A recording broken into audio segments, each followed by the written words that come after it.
और नबी करीम सल्लल्लाहु अलैहि वसल्लम ने हर जगह हमारी हर ज़रूरत का ख्याल फरमाया। अगर आप दीन को पढ़ते जाएंगे तो आपको ज़रा भी दाएं बाएं देखने की ज़रूरत नहीं पड़ेगी। समझ आ रही है मेरी बात? ये बाल दाढ़ी का हिस्सा है, इसका भी जिक्र हमारे बुजुर्गों ने कर दिया। दाढ़ी कितनी होनी चाहिए इसका तज़किरा भी। एक सवाल मुझसे पूछा गया है कि बाद बच्चे दाढ़ी का डिज़ाइन बनाते हैं। भाई मसला ये है, याद रखना हमेशा, एक बंदा सुन्नत पर अमल नहीं करता वो गुनहगार है, और एक सुन्नत को सुन्नत समझ के मजाक उड़ाए तो काफिर है। सुन्नत को सुन्नत जानते हुए अगर उसका मजाक उड़ाएगा तो नहीं। समझ आ रही मेरी बात की? हमारे बच्चे डिज़ाइनों पे चलते हैं बेचारे, पता नहीं किसकी नज़र लग गई, और बड़ी चीज़ें हैं, लेकिन दाढ़ी के डिज़ाइन बनाना और गलत हरकत करना ये तो एक इंतहाई मज़मूम हरकत। अल्लाह हमें समझने की तौफीक अता फरमाए। और मैं मिल्लत के जवानों से ये गुजारिश करूँगा, आपने डिज़ाइन वाली दाढ़ियाँ भी रख के देखी हैं, एक दफ़ा ना नबी करीम की सुन्नत वाली दाढ़ी भी ज़रा रख के देखो, तुम्हें कोई अजीब ही जायका नसीब होगा। ये आपके चेहरे के मुताबिक अल्लाह ने इसको वज़ादारी दी। ये हरकतें जो आप करते हैं ना, ये तो अजीब सी हरकत हैं, इनका तो कोई पस मंज़र ही नहीं है। तो इंसान महसूस अगर करे तो छोटा महसूस होता है ये काम करके। तो हमेशा वो काम करें जिसमें सुन्नत और शरीयत की पासदारी। अल्लाह समझने की तौफीक अता फरमाए। ये जो निकाह है ना, निकाह शादी, नबी करीम अलैहिस्सलाम ने फरमाया ये गैर का तरीका नहीं, बल्कि फरमाया अन्निकाहु मिन सुन्नती। फरमाया निकाह तो मेरा तरीका है, निकाह मेरा तरीका है। और आप हैरान होंगे कि कुरान और सुन्नत ने जो शादी को और मियाँ बीवी को जो रिश्ता दिया है वो बड़ा ही अजीब दिया है। फरमाया हुन्ना लिबासुल लकुम व अंतुम लिबासुल लहुन।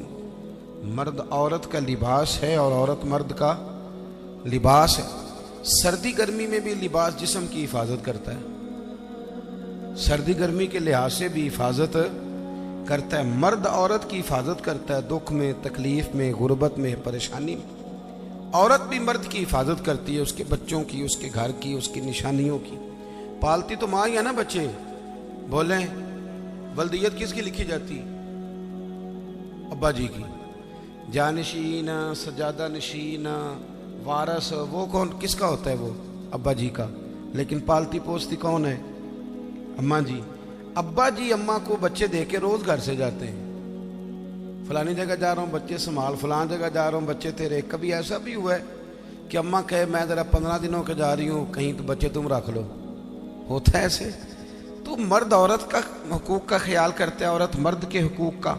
नबी पाक सल्लल्लाहु ताला अलैहि वसल्लम ना बड़ा ख्याल करते थे। हमारे यहाँ तो ये होता है ना, जो किसी का गुलाम होता है वो बेचारा सारी जिंदगी गुलाम ही रहता है। वजीर साहब भी, पीर साहब भी खिदमत कराते रहते हैं सारी ज़िंदगी, लेकिन उस बेचारे का ख्याल नहीं करते। मैं अक्सर कहा करता हूँ कि जब तक किसी पीर के आस्थाने पे झाड़ू दे तब तक तो मंजूर नज़र मुरीद होता है, और अगर उस बेचारे पे कर्जा चढ़ जाए तो पीर साहब कहते हैं ये उसका ज़ाती मामला है। जब तेरे घर में झाड़ू दे रहा था फिर ज़ाती मामला नहीं था। जब तक वो MPA के पोस्टर छिपवा रहा हो, सारी ड्यूटियाँ कर रहा हो, तब तक तो वो सियासी कारकुन। और अगर उस बेचारे के घर में गुर्बत आ जाए, उस पर कोई मुकदमेबाजी हो जाए, कहीं उलझ जाए, तो फिर क्या कहते हैं? उसका जाती। अब कैसे जाती मामला हो गया?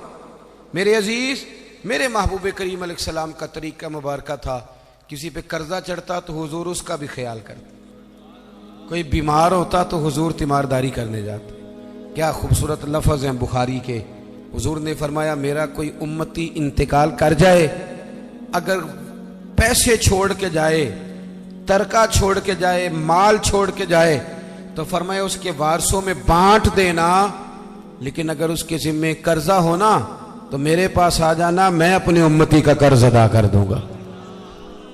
मेरे पास आना, मैं कर्जे दूंगा। ये महबूब करीम ने बयान। तो हुजूर ना जरा ख्याल करते। तवज्जो, हजरत रबिया बिन काब ये ना नबी पाक सल्लल्लाहु अलैहि वसल्लम को वुजू कराते थे, पर मजे की बात है वुजू भी तहज्जुद वाला कराते थे। कौन सा जी? बोल के बताइए। समझ आ रही है आप हजरात को? कौन सा वुजू कराते थे? तहज्जुद का वुजू कराते थे। ये वही है जिनसे हुजूर ने फरमाया चल रबिया कुछ मांग ले। बड़े सियाने थे, कहने लगे या रसूलल्लाह जन्नत में वो वाला मकान चाहिए जिसके पड़ोसी आप हो, जिसके पड़ोसी आप वो वाला मकान। एक दिन ना नबी करीम सल्लल्लाहु अलैहि वसल्लम ने इनसे फरमाया रबिया शादी क्यों नहीं करते? रबिया बोलिए। तो मुझे एक साहब एक दफा मिल गए, कहने लगे मैनू मेरे हजरत साहब डकिया सी ब्याह ना करी। मैं क्यों ना आप कीता है कि नहीं?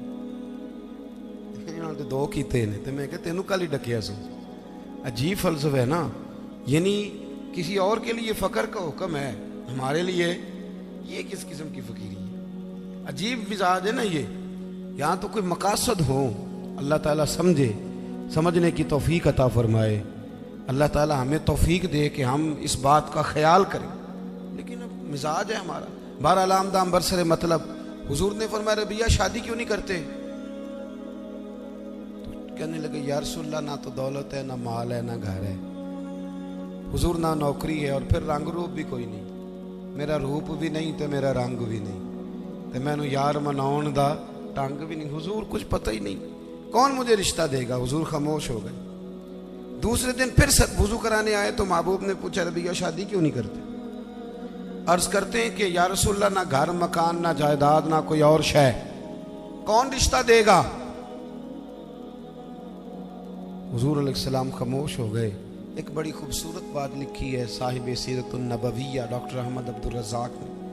वो लिखते हैं कि हज़रत रबिया बिन काब कहते हैं जब दूसरे दिन भी मैंने मना कर दिया ना, तो मेरे दिल में ख्याल आया रबिया तो बड़ा अजीब आदमी है, जब नबी पाक फरमाते हैं शादी कर ले। समझ आ रही है ना आपको? जब हुजूर फरमाते हैं शादी कर ले तो तू ये दलीलें क्यों देता है? तुझे तो चाहिए तू कह दे हुजूर जैसे दिल करता है वैसे कर ले। एक गुलाम के लिए हुजूर बंदोबस्त कर, जैसे दिल करे वैसे।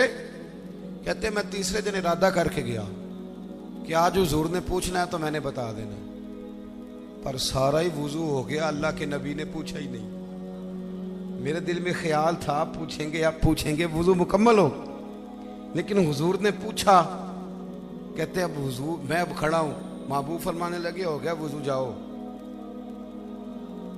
फरमाते मैं पलट पलट के देखता हूं, दरवाजे से बाहर गुजरने लगा ना तो एक दफा मैंने फिर पलट के देखा, महबूब अपने मामलात में मशगूल थे। जब मैं पैर बाहर रखने लगा तो आवाज दी और मुस्कुरा के आवाज दी।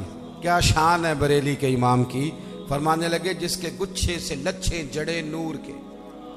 जब हुजूर मुस्कुराते थे तो ये नूर के गुच्छे थे दांत, इनमें से फिर नूर निकलता था।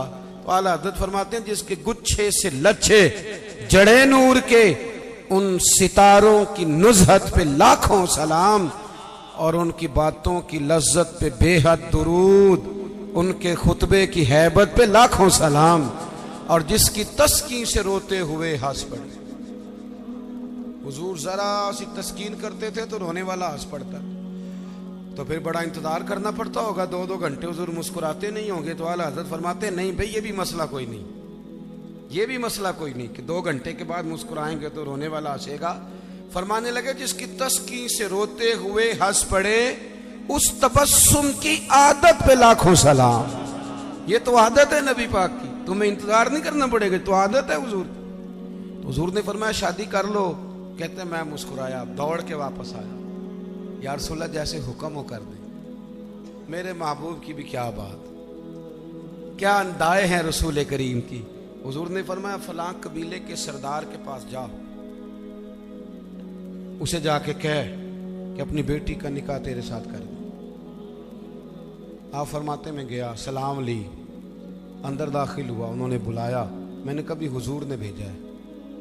और महबूब ने कहा अपनी बेटी का निकाह मेरे साथ कर दो। हज़रत रबिया बिन काब रदी अल्लाह तआला अन्हु फरमाते माँ ने उसके बाप की तरफ देखा, उस लड़की के बाप की तरफ, और लड़की के बाप ने माँ बड़ी बड़ी जो है वो फिक्र होती है लड़की के माँ बाप, दोनों ने एक दूसरे की तरफ देखा तो इनकार नहीं किया कि मैं नहीं, हमने नहीं रिश्ता देना, बल्कि लड़की का वालिद कहने लगा कि महबूब से अर्ज करना मैं आऊँगा, मैं खुद आके हाजिरी दूंगा, उनसे अर्ज करना मैं आऊँगा। हज़रत रबिया बिन काब रदी अल्लाह तआला अन्हु कहते मैं निकल रहा था, नबी रहमत सैयद आलम सल्लल्लाहु अलैहि वसल्लम का वो पैगाम लेके तो मैं निकल रहा था, मैं आगे बढ़ रहा था। फरमाते हैं जब मैं दरवाजे से बाहर हूं, तवज्जो है ना मेरे दोस्तों की, कहते हैं जब मैं दरवाजे से बाहर होने लगा ना, पैर रखने ही लगा था, तो वो लड़की पर्दे के पीछे से बोली। तवज्जो है मेरी बात पर? वो खातून पर्दे के पीछे से बोली और बोल के कहने लगी, गुलाम ठहर जा। तो मैंने पलट के देखा, मैं रुक गया तो अपने माँ बाप को मुखातिब करके कहने लगी, अब्बा जी आपको मेरी फिक्र है ना, अम्मा जी आपको मेरी फिक्र है ना, आप मुझे नबी करीम के हवाले कर दें, मुझे उम्मीद है रब रसूल मुझे कभी ज़ाया नहीं फरमाएंगे। अल्लाह नबी मुझे ज़ाया। हजरत रबिया बिन काब कहते हैं मैं वापस आ गया, सारा बंदोबस्त हुजूर ने करके दिया, सारा बंदोबस्त। अब बात को समझे, दीन हर जगह इंसान का ख्याल करता है। फरमाते हैं नबी पाक सल्लल्लाहु अलैहि वसल्लम ने हज़रत उस्मान गनी को बुलाया, फरमाया खजूर की गुठली के बराबर होना चाहिए। हज़रत उस्मान कहने लगे हुजूर हाजिर हो जाएगा। फरमाया उस्मान पूछोगे नहीं मैंने क्या करना है? अर्ज की हुजूर बता दें क्या करना है। फरमाया रबिया की शादी है, इसने अपनी बीवी को हक महर देना।